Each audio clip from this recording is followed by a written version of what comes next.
नमस्ते। संत तुकाराम के 12 अभंगों की इस श्रृंखला में मैं दीपक फडणीस आपका स्वागत करता हूँ। आपने महाराष्ट्र के महान संत श्री तुकाराम महाराज का नाम तो सुना ही होगा। आप भगवान पर बहुत प्रेम करते थे, अखंड नाम स्मरण करते थे। ये नाम स्मरण भजन, कीर्तन अथवा अभंग गायन के स्वरूप में होता था। अभंगा का मतलब है जो कभी भी भंग न हो ऐसी रचना, इसलिए अभंग अमर रहते हैं। महाराष्ट्र के प्राय सभी संतों ने अभंग रचना की है। तुकाराम महाराज ने 4500 से अधिक अभंग लिखे हैं। ये संख्या बहुत ही बड़ी है और उनके इस ग्रंथ का नाम अभंग गाथा है। आपके अभंग इतने भावपूर्ण और हृदय तक पहुँचते हैं कि मराठी साहित्य में इन्हें बार बार दोहराया जाता है, लिखा जाता है। कोई भी कुछ भी लिखेगा तो तुकाराम महाराज के एक दो अभंग उसमें आ ही जाते हैं। तो इस अभंग गाथा को उस समय के पंडितों ने इंद्रायणी में पानी में डुबाने को तुकाराम महाराज को आज्ञा दी थी। बहुत बड़े दुख की बात है, जो इनका पूरी जीवन का जो निर्मित थी वो पंडितों ने कहा है कि तुमको अधिकार नहीं है ऐसे वेदवाणी पर बात करने का, तो इसे आप नदी में डुबा दीजिए। तो बहुत दुखी अंतकरण से उन्होंने वह अभंग गाथा एक बड़े पत्थर के साथ बांध कर नदी में छोड़ दी। तुकाराम महाराज की इतनी बड़ी निर्मित और आयुष्य की उनकी जिंदगी की सबसे बड़ी प्यारी चीज़, इसे उन्हें इस तरह खोना पड़ा। दुख से भरे हुए, टूटे हुए वो नदी के पास 13 दिन तक बैठे रहे। उन्होंने न कुछ खाया न कुछ पिया और बैठे बैठे भगवान विट्ठल की, यानी कि भगवान श्री कृष्ण, यानी कि भगवान पांडुरंग, भगवान विट्ठल की करुणा भाग रहे थे और नाम स्मरण करते थे, ईश्वर से बातें करते रहते थे। घर जाने को वो तैयारी नहीं थे और आखिर 13वें दिन को एक अद्भुत घटना घटी। उनकी अभंग गाथा नदी के पानी में से ऊपर आई और पृष्ठभाग पर अचानक आ गई और सबको दिखने लगी। हर्ष से भरे हुए तुकाराम महाराज ने तुरंत ही उसे पानी से निकाला। इस चमत्कार के बाद और एक चमत्कार हुआ। उस महान गाथा का हर एक अभंग सुरक्षित था, एक भी पन्ना भीगा नहीं था। उसकी जो शाही थी वो शाही सब अच्छी तरह से रही और टूटी नहीं, मिटी नहीं, और हर एक अभंग अच्छी तरह से पढ़ सकते थे। तो इसलिए फिर ये दुनिया का अनमोल खजाना, ये अनमोल गाथा वो सब जनों के लिए भगवान ने सुरक्षित रखी थी। ये सही में बहुत बड़ा चमत्कार है। उस 300 साल पुरानी गाथा को अब भी आप देहू के संत तुकाराम मंदिर संस्थान में देख सकते हैं, जो पानी से ऊपर आई 13 दिन पानी के अंदर रहने के बाद। सबसे बड़ी अद्भुत घटना उनका वैकुंठ गमन ये थी। एक दिन जब उनका देहू में कीर्तन चल रहा था, उसी वक्त वैकुंठ से भगवान विष्णु अपने गरुड़ वाहन में, मतलब अपने गरुड़ विमान में आए और तुकाराम महाराज को अपने साथ बिठाकर उस हवाई जहाज से उनको अपने देह के साथ भगवान विष्णु अपने वैकुंठ निवास में ले गए। बहुत ही अद्भुत घटना है ये, और ऐसा कभी भी हम सुनते नहीं है कि कोई संत देह के साथ भगवान के पास गया। तो ये एक ही बहुत अनन्य साधारण घटना है। अब जब तुकाराम महाराज, उन्होंने खुद इस घटना का बहुत ही रसपूर्ण अभंग में वर्णन किया है। वो फिर कभी मैं वो अभंग आपको गाऊंगा।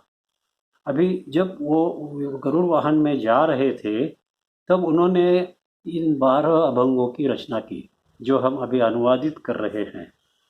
तो ये 12 अभंग उन्होंने एक कागज पर लिखे और जमीन पर छोड़ दिए, और निशानी के तौर अपनी निशानी के तौर उन्होंने अपनी झांझ और कंधे पर रखने का वस्त्र, जिसे कंथा कहते हैं, वो छोड़ा।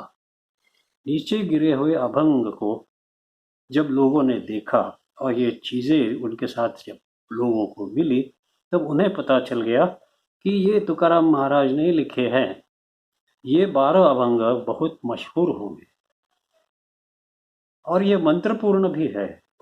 इनका बार बार पठन करने से मनुष्य का भगवान के प्रति प्रेम वर्धित होता है, वृद्धिंगत होता है, और उन्हें भगवान का भी प्रेम प्राप्त होता है।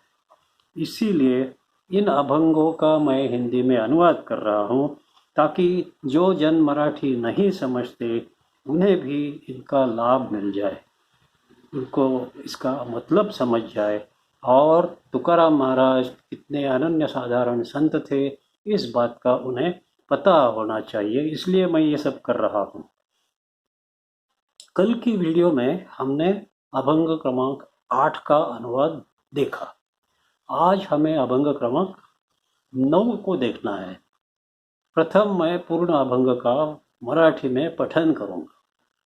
माया जाळ नासे या नामे करोनी, प्रीती चक्रपाणी असू द्यावी प्रीती साधूंचे पायांशी, कदा कीर्तनासी सोडू नये पुराण श्रवण कीर्तन, मनन निदिध्यास साक्षात्कार झालिया सहज समाधी, तुका म्हणे उपाधी गेली त्याची। अब हम एक एक चरण लेकर उसका अनुवाद करेंगे। प्रथम चरण है, माया जाळ नासे या नामे करोनी, प्रीति चक्रपाणी असो द्यावी।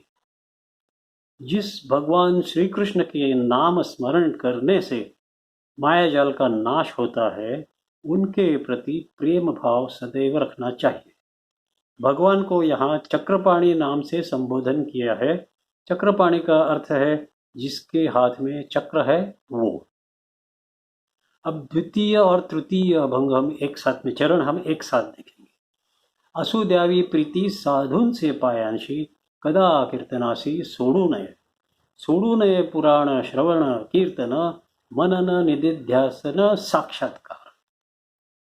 जो भगवान के चिंतन और स्मरण में सर्वकाल मग्न रहते हैं, डूबे रहते हैं, ऐसे साधु संत जनों को प्रेम दीजिए। तुकाराम महाराज कहते हैं उन्हें प्रेम दीजिए, उनके चरण कमलों की भक्ति कीजिए, प्यार से सेवा कीजिए। ऐसे साधुजन जब कभी भी पुराण कथन करते हैं, अथवा कोई भजन गाते हैं, अथवा कोई कीर्तन करते हैं, तो हमें भी उनके साथ रहना चाहिए और ऐसा मौका कभी भी छोड़ना नहीं चाहिए। इसी से होता है भगवान के प्रति प्रेम वृद्धिंगत। अब तो वो जो भी बातें बताते हैं उन पर मनन करना चाहिए। मनन का मतलब है उसको मन से मान लेना चाहिए। अब ऐसा है कि मनन की गई बात का निरंतर ध्यान करना चाहिए। तो मतलब है वो निधिध्यासन करना चाहिए, मनन निधिध्यासन। तो निधिध्यासन का मतलब है जो हमने बात का मनन किया है उस बात को निरंतर ध्यान करना, उस बात का निरंतर ध्यान करना। अभी उनको अपने आचरण में लाना चाहिए, जो बातें संतों ने बताई है। जब कोई बात आचरण में उतरती है तब वो हमारा स्वभाव बन जानता है, और हमें उसे याद रखना नहीं पड़ता। तो यह प्रक्रिया है श्रवण मनन निधिध्यासन। ऐसा करने से आप अंतिम सत्य तक पहुंच सकते हैं और ईश्वर दर्शन होता है। अहम ब्रह्मास्मि, स्वयं मैं ही ब्रह्म स्वरूप हूँ, इस पूरे विश्व को व्यापित हूँ। व्यापन मैंने ही व्यापन किया है, इस बात का अनुभव होता है। अब हम चलेंगे अंतिम चरण, चौथा चरण। साक्षात्कार झालिया सहज समाधी, तुका म्हणे उपाधी गेली त्यांची।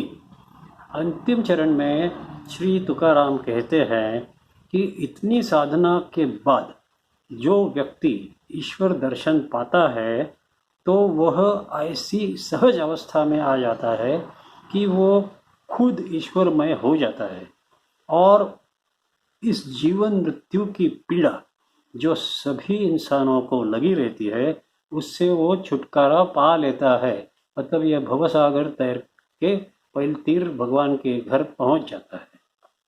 अब यहाँ ये अभंग का अनुवाद पूर्ण होता है।